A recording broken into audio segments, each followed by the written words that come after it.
চলো 108 মন্দির থেকে ঘুরে আসা যাক।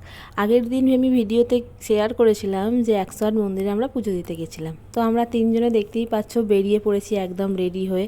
আর মাঝপথে কিছু ফুল তুলে নিচ্ছিলাম, কারণ কি এত ফুলের দাম সেদিনকে, তাই কিছু ফুল ছিল এখানে, তো তাই তুলে নিচ্ছিলাম। তো আমি তখন ওরা যখন ফুল তুলছে আর আমি এদিকে দেখছি টোটোর অপেক্ষা করছি, দেখছি টোটো আসছে কিনা, কারণ একবার বেরিয়ে গেলে আবার কিছুক্ষণ অপেক্ষা করতে হবে। তারপর দেখো আমরা টোটো পেয়ে গেলাম এবং টোটোতে উঠেও পড়েছি। তারপরে টোটো পৌঁছেও গেল আমাদের 108 মন্দিরে। সেখানে দেখো কত সবাই বসেছিল ফুলের ডালা নিয়ে। এখানে ডালাগুলো দেখতে দেখতে আমরা মন্দিরের ভিতরের দিকে চলে গেলাম। তবে হ্যাঁ, ভিতরে কিন্তু জুতো না খুলে ঢোকা যাবে না, অবশ্য কোনো মন্দিরেই জুতো না খুলে ঢোকা যায় না। তো সেই জন্য আমরা চলে গেলাম আগে জুতোর কাউন্টারে জুতো রাখতে। বাবা, সেখানে গিয়ে তো দেখি এতই ভিড় যে জুতো রাখার কোনো রকম জায়গাই ওখানে ফাঁকা নেই। তাও তো আমাদেরকে জুতো রাখতেই হবে, কারণ জুতো না রাখতে পারলে তো আমরা ভেতরে ঢুকতেও পারবো না। আর ওখানে জুতো এমনি এমনি ফেলে রাখা যাবে না, রাখলে ওই কাউন্টারেই রাখতে হবে, তাতে যত ভিড়ই হোক। তবে সেদিনকে একটা অন্য ব্যবস্থা ছিল, যে আলাদাভাবে কাউন্টারে জায়গা না থাকলেও পাশে একটা কাউন্টার মতন করা হয়েছিল, যেখানে আমরা রাখতে পারলাম। তারপর দেখো জুতোগুলো ওখানে রেখে দিয়ে আমরা চলে এলাম অবশ্যই পুজোর ডালা কিনতে, কারণ সেটা না কিনলে তো আমরা পুজো দিতেই পারবো না। এখানে আমি এই দোকানটাতে জিজ্ঞাসা করে নিচ্ছিলাম যে পুজোর ডালাগুলো কত করে। তবে এখানে দাম যে খুব একটা বেশি ছিল তা নয়, কিন্তু ওই যে মালাগুলো ছিল আকন্দ ফুলের, সেই মালাগুলোর এত দাম, এক একটা মালা বলছিল 40 টাকা করে, কেউ তো আবার বলছে 50 টাকা, কেউ আবার বলছে 60 টাকা। তো আমরা দেখলাম 3-4টে দোকান বসেছে ওখানে, তার জন্য আমরা ওই দোকান থেকে চলে এলাম, নিলাম না।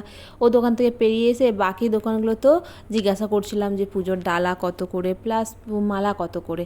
তো একটা দোকানে আমরা 30 টাকায় মালা পেয়ে গেছিলাম। তারপর সব কিছু নিয়ে আমরা চলে এলাম পুজো দিতে।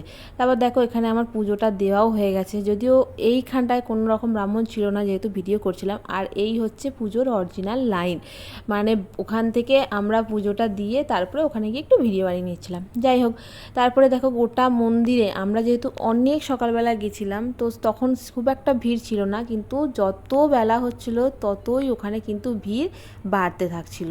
কারণ কি, সকালবেলা কেউ না এলেও যত বেলা হবে তত ভিড় হবেই, যেহেতু এটা শ্রাবণ মাসের সোমবার। তারপরে দেখো আমি তো একটু পোজ দিয়ে দিয়ে চারিদিকে ঘুরে ঘুরে একটু ছবি তুলে নিচ্ছিলাম, একটু ভিডিও বানিয়ে নিচ্ছিলাম। সেগুলো তোমাদের সাথে অনেকটা আগেই আমি শেয়ার করেছিলাম। তবে এত ভিড়ের মাঝখানে আমি জায়গা ঠিকমতো পাচ্ছিলাম না। তো দেখো যাই হোক, তারপরে দেখো এখানে সবাই এখানে ধূপ বাতি জ্বালিয়ে নিচ্ছিল, তাই আমিও চলে গেলাম আমার কাছে যে ধূপ বাতিগুলো ছিল সেগুলো জ্বালাতে।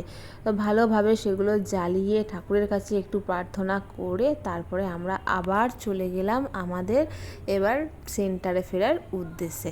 হ্যাঁ, তবে অবশ্য ফেরার আগে কিছু ছবি আমরা অবশ্যই তুলেছিলাম সবাই মিলে একসঙ্গে। তারপরে ওখান থেকে আমরা বেরিয়ে পড়লাম। দেখো সবাই মিলে আমরা বাইরে বেরিয়ে এসে দেখো আমরা তো কাউন্টার থেকে জুতো নিয়ে নিয়েছি, এবং জুতো পরে নেওয়ার পর আমরা অবশ্যই ওখান থেকে বেরিয়ে চলে আসছি। তো সবাই মিলে বেরিয়ে চলে আসার পর স্যার ফিরে গেলেন সেন্টারে, কিন্তু আমরা কিন্তু সেন্টারে তখন ফিরলাম না, কারণ সেদিনকে খাওয়ার জন্য আমাদের কিছু ফল কেনার ছিল, তাই আমরা সেদিন চলে এলাম স্টেশন বাজারে। তার আগে দেখো চারিদিকে যে দোকানগুলো বসেছিল তাদেরকে আমি একটু ভিডিওতে ক্যাপচার করে নিচ্ছিলাম। তারপর আমরা টোটোর উদ্দেশ্যে বেরিয়ে পড়লাম। রাস্তায় অনেক টোটোই ছিল, সেখান থেকে কোনো একটা টোটোতে আমরা উঠে পড়লাম। দেখো উঠে পড়ার পর আমরা সোজা চলে গেলাম স্টেশন বাজার, কারণ কি নওয়াবহাটে সেই দিনে ফলের দাম অনেক অনেক বেশি, তাই জন্য আমরা চলে গেলাম একটু স্টেশন বাজারে। তবে এমনটা নয় যে স্টেশন বাজারে ফলের দাম অনেক কম, এমন কখনোই নয়। স্টেশন বাজারেও ফলের দাম অনেকটাই বেশি ছিল, যেহেতু সেই দিন শ্রাবণ মাসের সোমবার। শুধু সোমবারে কেন, রবিবার শনিবার 2 দিনই ফলের দাম অনেকটাই বেশি ছিল সেখানে, কিন্তু তাও কিছু করার নেই, কিনতে তো হবেই, খেতে তো হবেই। তো দেখো আমরা পৌঁছে গেছি বর্ধমান স্টেশনে, আর এই স্টেশনের পাশেই একদম বাজারটা।